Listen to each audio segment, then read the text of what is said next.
présente pour les personnes aînées de la capitale nationale, l'Association québécoise de défense des droits des personnes retraitées et pré-retraitées, AQDR, section Québec, est fière de vous présenter Aînés, on vous écoute. Bonjour, auditrices et auditeurs de Aînés, on vous écoute. En remplacement de Judith aujourd'hui, c'est ici Pierre Lavallière. Je vais m'entretenir aujourd'hui avec Denise Lamontagne, qui est née à Saint-Michel de Bellechasse et qui a été proche aidante pendant plusieurs années, tout près de au-delà de 30 années, et qui a démarré plusieurs entreprises dans sa vie, telles que bar laitier, chocolaterie, magasin de laine même. Et elle a donc les affaires, elle s'y connaît. Et puis, nous la rencontrons aujourd'hui parce qu'elle est bénévole dans un organisme qui s'appelle la Maison des aînés à Lévis.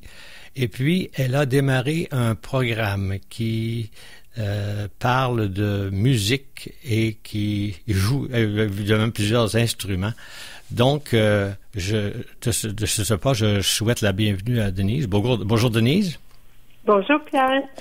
Bon, écoute, il me fait plaisir de te recevoir aujourd'hui dans le cadre de l'émission Aînés, on vous écoute de la QDR.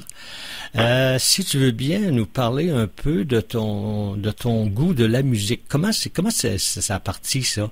Puis ensuite, on va parler de ton projet qui est en cours présentement. Bien, tout d'abord, je veux te remercier Pierre de m'accueillir dans votre émission aujourd'hui. Ça me fait vraiment plaisir. Puis bien, comment le goût de la musique est venu, je dirais que étant toute petite, j'aimais beaucoup la musique, j'aimais danser, j'aimais chanter. Alors, la passion de la musique était déjà en moi quand j'étais petite. Puis, au cours de ma vie, j'ai joué du piano, du clavier, de l'accordéon. Et j'ai fait de la musique plusieurs années bénévolement pour les aînés. Alors, tu as eu aussi, tu as joué pour certaines des soirées, par exemple, avec un groupe organisé, n'est-ce pas? Oui, exactement. On a fait pendant 8 ans de la musique bénévolement pour une paroisse en particulier. Et puis, c'était pour aider financièrement la paroisse, ce que je démarrais à l'époque. Parce que on a fait ça pendant 8 ans bénévolement avec un groupe. C'était vraiment une belle expérience. Puis c'est ça, j'ai toujours continué d'aimer la musique. Par la suite, aujourd'hui, étant aînée, présentement, je fais partie d'une chorale. J'étudie la mandoline, un instrument que je veux ajouter à mon arc. C'est vraiment un instrument à découvrir qui est très intéressant. Un peu plus difficile, peut-être? C'est une autre méthode, c'est certain, mais c'est tellement agréable. Moi, je suis passionnée. J'ai mon professeur qui vient me donner ses cours à la maison. Fait que j'apprécie beaucoup de suivre, de connaître cet instrument-là. Ça m'intriguait beaucoup. Puis c'est tellement beau, là. Fait que j'ai cette passion-là d'apprendre encore à mon âge. C'est ça. Puis, alors, ceci t'a amené à former un groupe bénévole. Mais tu m'avais parlé déjà que c'est ton père qui t'avait un peu initié à la musique au départ. Oui, papa, il aimait beaucoup la musique, l'accordéon. Il jouait de l'accordéon. Puis, à un moment donné, moi, j'ai été pensionnaire, j'ai étudié le piano. Papa m'a acheté un piano pour que je puisse l'accompagner quand je jouais de l'accordéon. Fait que, il aimait ça, c'était son rêve pour lui, là, que je puisse jouer de la musique et tout ça. Malheureusement, il a quitté quelques années plus tard, mais on a eu la chance de faire un petit peu de musique ensemble, mais pas beaucoup. Non, vraiment. En fait, comme on dit souvent, si on veut que les enfants jouent de la musique, entrons des instruments dans la maison. Oui, oui, ça donne le goût, parce que j'ai encore l'accordéon de mon père que pour moi, c'est un très beau souvenir, ça n'a pas de valeur tellement importante. Fait que c'est mon souvenir de mon père, mais c'est lui qui m'a donné le goût. Je voulais découvrir l'accordéon comme lui l'avait découvert à l'époque. Fait que j'ai suivi des cours d'accordéon aussi, puis tout ça. Alors, suite à cela, évidemment, ça a donné le goût de former un groupe parce que tu es bénévole dans un groupe pour aînés et tu as décidé de former un groupe. Comment est-ce que tu as procédé pour former ce groupe de musiciens là, aînés? Mm-hmm. Bien, l'idée m'est venue, c'est un besoin personnel pour moi parce que vu qu'on est à logement, c'est certain qu'on n'a pas la facilité de pratiquer nos instruments librement. Alors, c'est pour ça. Puis moi, j'avais le goût aussi de partager, de jouer de la musique avec un groupe parce que c'est beaucoup plus motivant de se retrouver en groupe. Mais l'objectif, par contre, était de se trouver un local qui était approprié pour ça. Hein. Pour pouvoir former un groupe, ça nous prenait un local. Fait que c'est pour ça, j'ai décidé d'en parler là, à l'organisme où je vais socialiser là, très souvent à la Maison des aînés de Lévis, qu'on appelle le Centre communautaire d'activité pour 50 ans et plus. Puis ça, c'est existant depuis 30 ans. Alors, puis ça spécifie que pour les gens là, qui écoutent, c'est les gens qui se confondent maintenant. Il ne faut pas confondre maintenant avec les maisons des aînés du CHSLD, du gouvernement. Parce que des fois, les gens vont mêler ces deux maisons-là. Mais c'est vraiment la maison des aînés de Lévis, Centre communautaire d'activité. Puis c'est là que, moi, j'ai pris rendez-vous avec la coordonnatrice des activités, Mme Karine Gagnon, qui est très gentille. Karine, elle est magnifique. Elle a une ouverture très compréhensive pour les aînés. Puis très ouverte à des suggestions et tout ça. Fait que je l'ai rencontrée, puis afin de discuter de mon idée, puis aussi d'évaluer la possibilité, comment qu'on pouvait faire pour intégrer cette activité-là dans le programme en automne 2023. Et suite à ça, c'est ça les éléments essentiels au cœur de nos décisions. On a analysé ensemble avec Karine pour savoir s'il y avait des possibilités, comment on pourrait s'y prendre pour intéresser les gens. Et Karine, elle a fait un travail extraordinaire. Elle a fait une publicité pour demander aux gens qui étaient intéressés premièrement de venir à la Maison des aînés pour jouer de la musique en groupe. Puis, on a fait appel vraiment à des musiciens amateurs. Le but, là, c'est tout d'avoir des musiciens amateurs avec nous parce que on voulait là, vraiment s'amuser. On allait là pour s'amuser. Donc, et ça a bien répondu. Les gens ont embarqué de bon gré dans ce projet et vous avez formé un groupe. Vous êtes combien? Vous êtes une douzaine de personnes, je crois. Bien, actuellement, on est 12 personnes. On est 12 personnes. Il y a des gens encore qui voudraient s'ajouter à nous pour le moment. C'est sûr que c'est fermé, mais il va y avoir une autre ouverture. Si les gens veulent se joindre à nous, il va y avoir une autre ouverture d'inscription plus tard pour que les gens puissent venir se joindre à nous.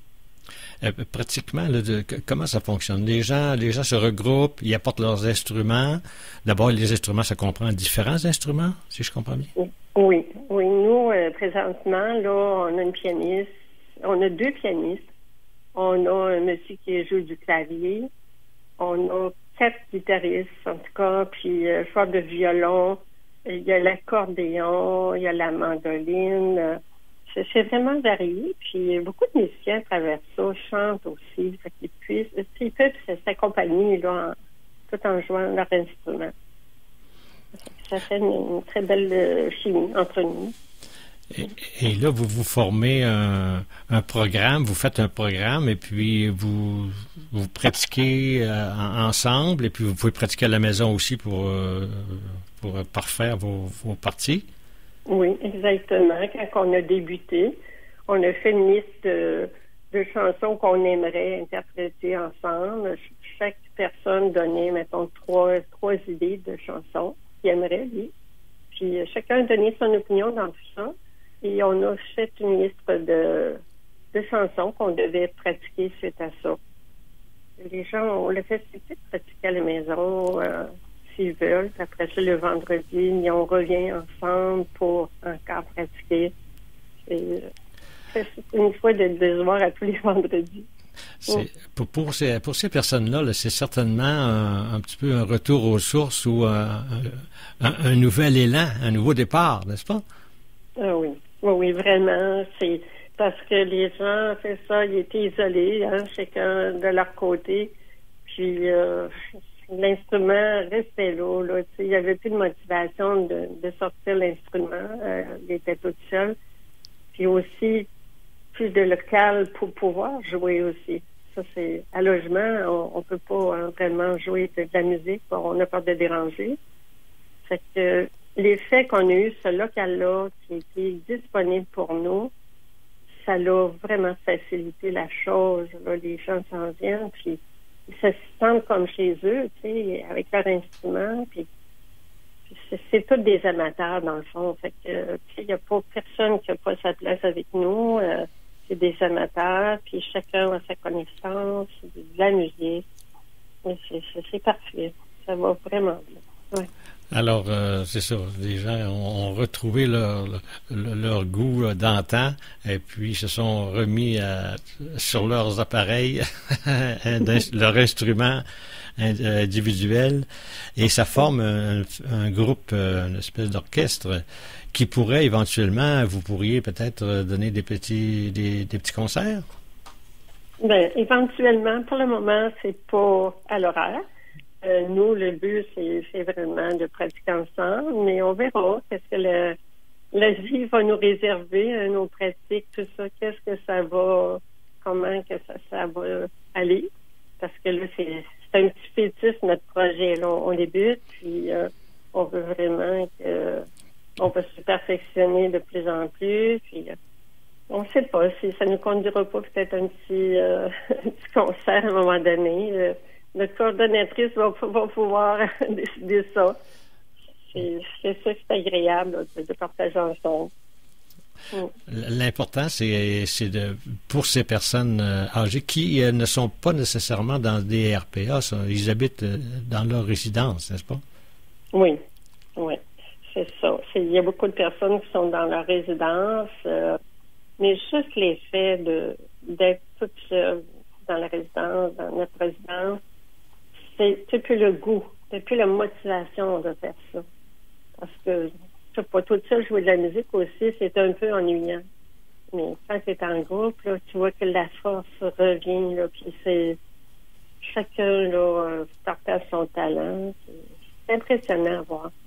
C'est impressionnant à voir, puis j'ai des beaux commentaires aussi. De dire, oh, mon Dieu, merci, Denise, d'avoir parti ce projet, parce que tu nous as comme redonné la vie, le goût, tu sais, à la vie, par la musique, puis tout ça. Fait que, ouais, ça m'a touché beaucoup d'entendre ces commentaires-là. Ouais. Bien sûr. C'est un peu. Je mentionnais au début que tu as été proche aidant pour ta mère pendant de nombreuses années. C'est bien sûr, ça t'a permis aussi de te tourner vers les gens, puis de penser à autre chose. Parce que cette période-là t'a permis aussi de mûrir, n'est-ce pas? Peux-tu nous en parler un peu? Mais, c'est certain que quand mon père est décédé, que j'ai descendu rester avec maman.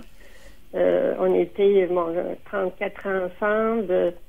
C'était une belle expérience pour moi de vie parce que j'aimais beaucoup maman. J'étais, moi, à l'époque à Montréal. Papa était décédé.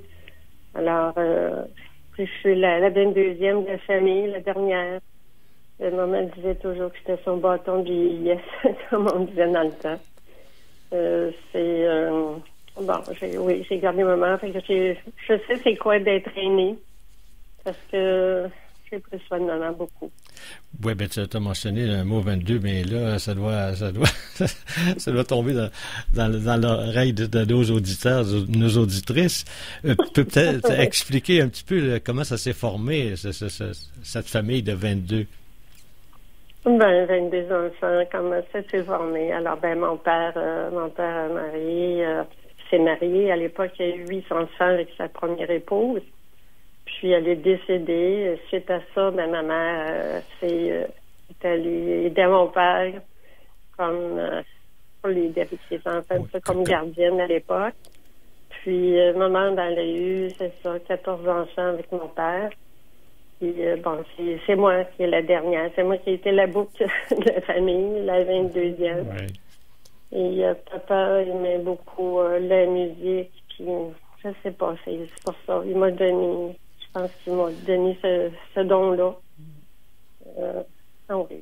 Il t'a transmis cet héritage-là, l'héritage de la musique, que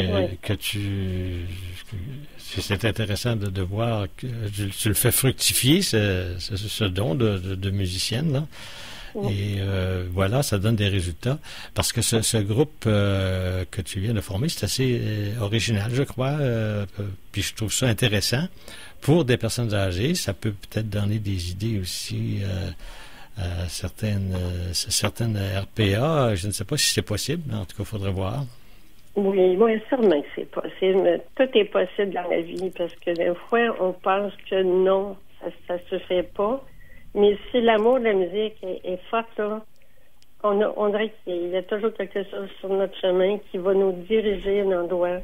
Comme moi, j'en ai parlé, mais je l'appelle ma Karine parce que je l'aime beaucoup, elle est tellement ouverte. Puis, tu sais, il faut en parler aux coordonnateurs, aux coordonnatrices des RPA, donner ces suggestions-là, parce qu'il y en a beaucoup. Beaucoup de personnes qui sont dans des endroits comme ça, ils font de la musique, mais tu sais, en groupe, non, ça ne les est pas suggéré.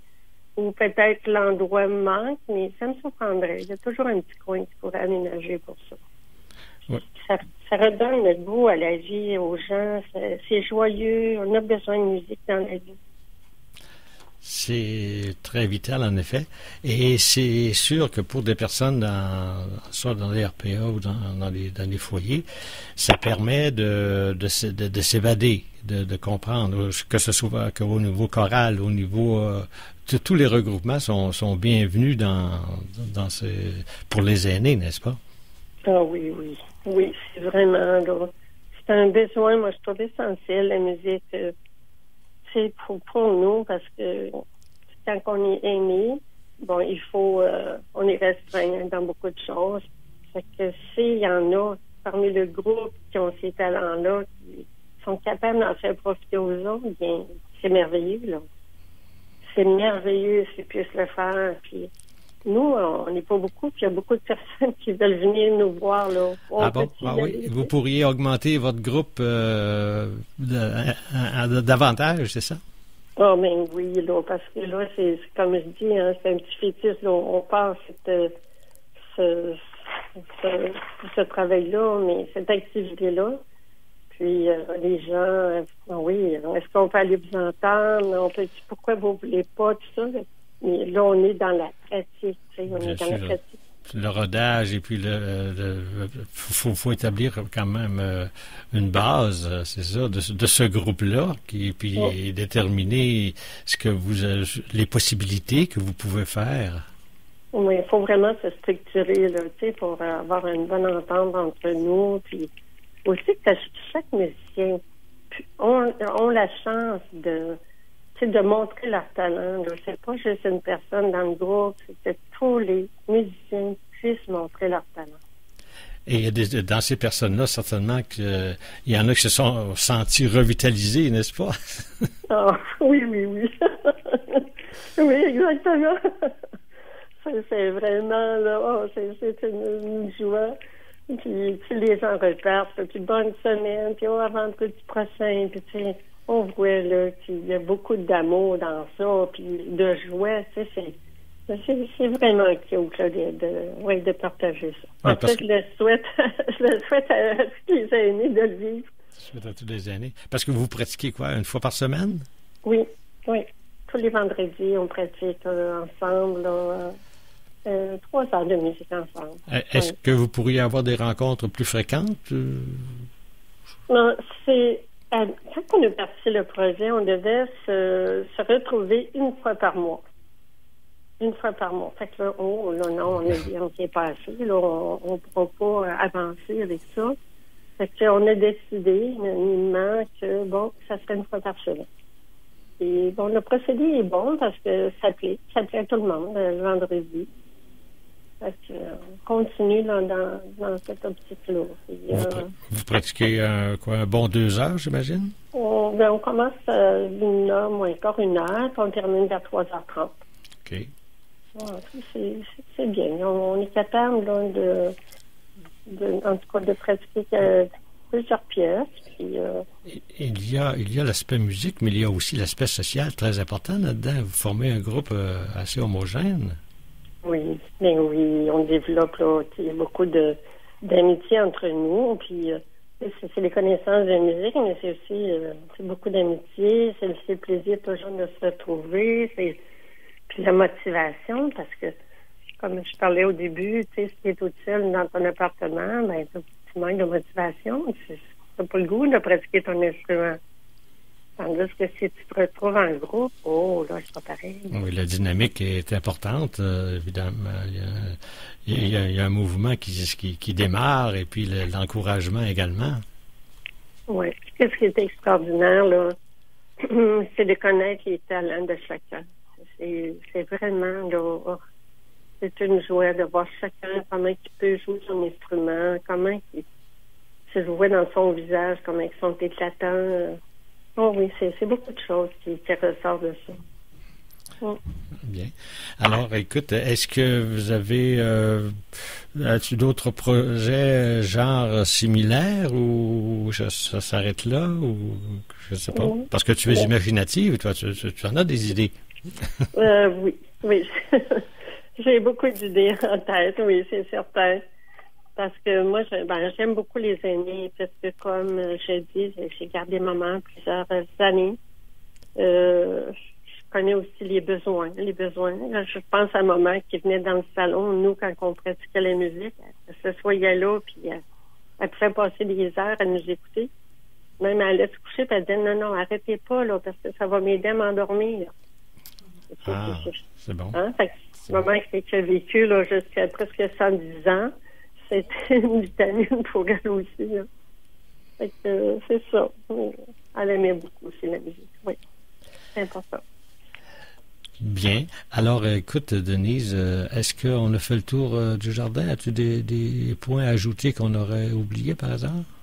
Non, moi, en tout cas, j'invite là, d'abord, je voudrais remercier là, tous les auditeurs qui sont à l'écoute.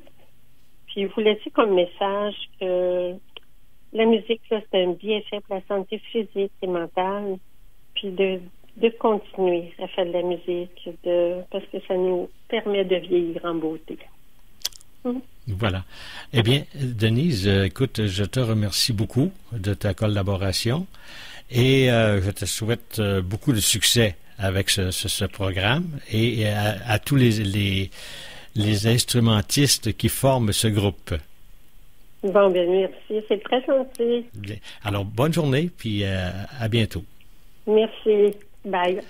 Alors, auditeurs et auditrices de Aînés, on vous écoute. Je vous remercie de votre attention et nous vous reviendrons mercredi prochain pour une autre émission. Bonne semaine à vous. Ici Pierre Lavallière. Au plaisir. L'Association québécoise de défense des droits des personnes retraitées et pré-retraitées, AQDR, section Québec, est fière de vous avoir présenté Aînés, on vous écoute. Pour connaître tous les services offerts, visitez le aqdr-québec.org ou encore téléphonez au 418-524-0437, poste 0.